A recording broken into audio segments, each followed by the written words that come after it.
The ambassador from Norway, my good lord, how joyfully returned. Thou still hast been the father of good news. Have I, my lord? Ay, sure, my good liege, I hold my duty as I hold my soul, both to my God and to my gracious king. And I do think, or else this brain of mine hunts not the trail of policy so sure as it hath used to do, that I have found the very cause to Hamlet's lunacy. Oh, speak on that. That do I long to hear. Give first admittance to the ambassadors. My news shall be the fruit to that great feast. Thyself to grace to him, and bring him in. Okay. He tells me, my dear Gertrude, that he has found the head and source of all your son's distemper. I doubt it is no other than the main, his father's death and our hasty marriage. Well, we shall sift him. Welcome, good friend. Say, Voltemand, what from our brother Norway? Most fair return of greetings and desires. Upon our first, he sent out to suppress his nephew's levies, which to him appeared to be a preparation against the Polak. But, better looked into, he truly found it was against your highness. Whereat grieved, that so his sickness, age, and impotence was borne falsely in hand, sends out arrests on Fortinbras, which he, in brief, obeys. Receives rebuke from Norway, and in fine, makes vow before his uncle nevermore to give the assay of arms against your majesty.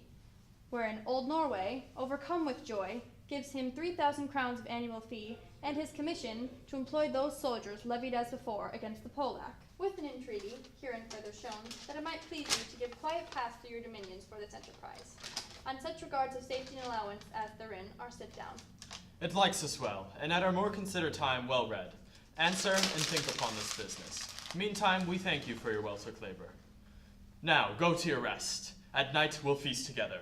Most welcome home.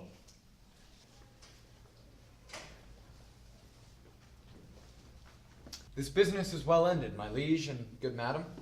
To expostulate what majesty should be, what duty is, why day is day, night night, and time is time, would be nothing but to waste night, day, and time. Therefore, since brevity is the soul of wit, and tediousness the outward limbs and flourishes, I will be brief. Your noble son is mad. Mad call I it, for, to define true madness, what is it but to be nothing else but mad?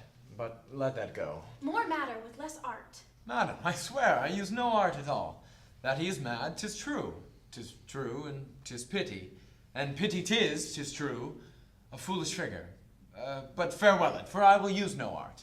Mad let us grant him, then and now remains that we find out the cause to this effect. Or rather say, the cause of this defect.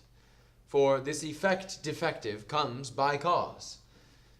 Thus it remains, and the remainder thus. Perpend. I have a daughter, while she is mine, who in her duty and obedience, mark, hath given me this. Now gather and surmise. To the celestial and my soul's idol, the most beautified Ophelia. That's an ill phrase. A vile phrase. Beautified is a vile phrase. But you shall hear. Thus, in her excellent white bosom, these... Came this from Hamlet to her? Good madam, stay a while. I will be faithful. Doubt thou the stars are fire. Doubt that the sun doth move. Doubt truth to be a liar. But never doubt I love. O dear Ophelia, I am ill at these numbers. I have art not to reckon my groans, but that I love thee best. O most best, believe it, adieu. Thine evermore most dear lady, whilst this machine is to him, Hamlet. This in obedience hath my daughter shown me, and more above hath his solicitings, as they fell out by time, by means, and place, all given to mine ear. But how hath she received his love? Well, what do you think of me? As a man, faithful and honorable. I would fain prove so. But what might you think when I had seen this hot love on the wing? As I perceived it, I must tell you that, before my daughter told me. What might you, or my dear majesty, or queen here think, if I had played the desk or table book, or given my heart a winking, both weak and dumb, or looked upon this love with idle sight? What might you think? No, I went round to work, and my young mistress thus I did bespeak. Lord Hamlet is a prince out of thy star. This must not be. And then I precepts gave her, that she should lock herself from his resort, admit no messengers, receive no tokens, which done, she took the fruits of my advice. And he, repulsed, a short tale to make, fell into a sadness, then into a fast, thence to a watch, thence into a weakness, thence to a lightness, and by this declension into the madness, wherein now he raves, and all we mourn for. Do you think 'tis this? It may be. Very likely. Hath there been such a time? I would fain know that I have said positively 'tis so, and it proved otherwise. Not that I know. Take this from this, if this be otherwise. For if circumstances lead me, I will find where truth is hid, as though it were hidden indeed within the center. But how may we try it further? You know, he walks sometimes 4 hours together here in the lobby. So he does indeed? At such a time, I'll loose my daughter to him. Be you and I behind an arras then. Mark the encounter. If he love her not, and it be not from his reason fallen thereon, let me be no assistant for estate, but keep farm and carters. We will try it. But look, where sadly the poor wretch comes reading. Away, I beseech you both, away. I'll board him presently. Oh, give me leave. How does my good lord Hamlet? Well, God of mercy. Do you know me, my lord? Excellent well. You are a fishmonger. Not I, my lord. Then I would you were so honest a man. Honest, my lord. Aye, sir. To be honest, as this world goes, is to be one man picked out of 10,000. That's very true, my lord. For if the sun breathed maggots on a dead dog, being a god-kissing carrion, have you a daughter?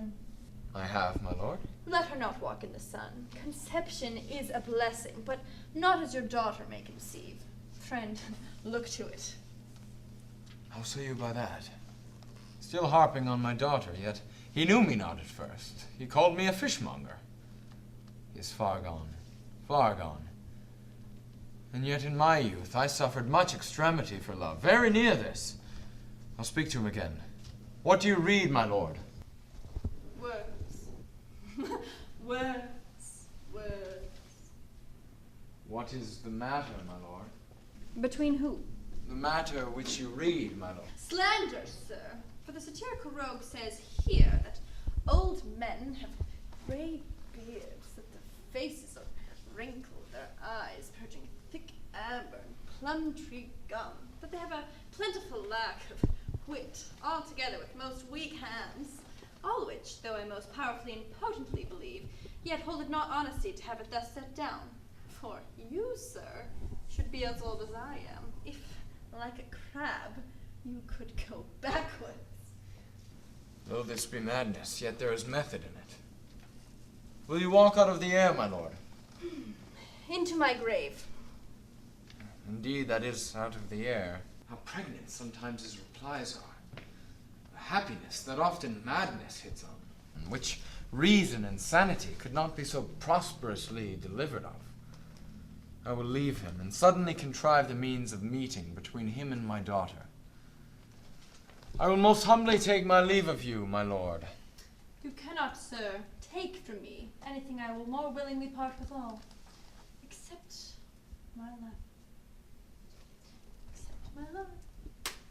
Except my life. Fare you well, my lord.